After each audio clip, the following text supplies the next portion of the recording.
তারপর আমি মঞ্চে ডেকে নেব দেবকুণ্ড গ্রাম পঞ্চায়েতের প্রধান রেজিনা খাতুনকে।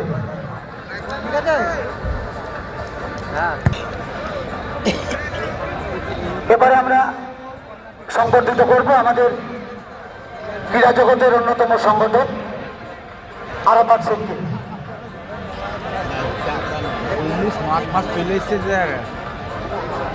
আরাফাত শেখ স্যার, আপনি একটু মঞ্চে উঠবেন।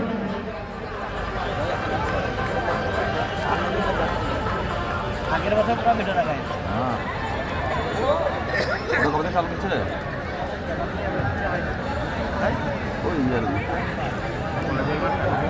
যিনারা বাচ্চা নিয়ে আসছেন আপনারা একটু সহযোগিতা করবেন।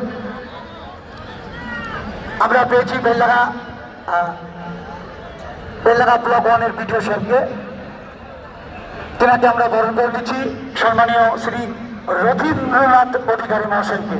ধন্যবাদ জানাই, তিনি কিন্তু আমাদের তাকে এখনো পর্যন্ত আমাদেরকে না করেননি, প্রত্যেকটা অনুষ্ঠানে তিনি কিন্তু মাঠে উপস্থিত হয়েছেন। এবার আমরা বরণ করে নেব মণি ভাইকে। আমরা আর্থিকভাবে সাহায্য করি মণি ভাইকে, আমরা বরণ করে নিচ্ছি। এটা একটা সুন্দর মুহূর্ত নির্মলেরা।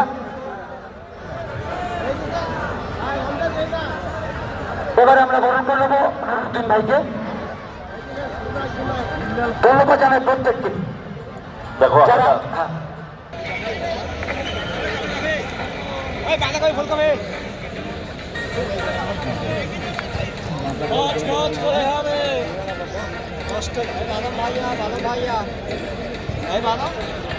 ঠিক আছে, আমরা এবার বরণ করে নেব মানসুর রহমানের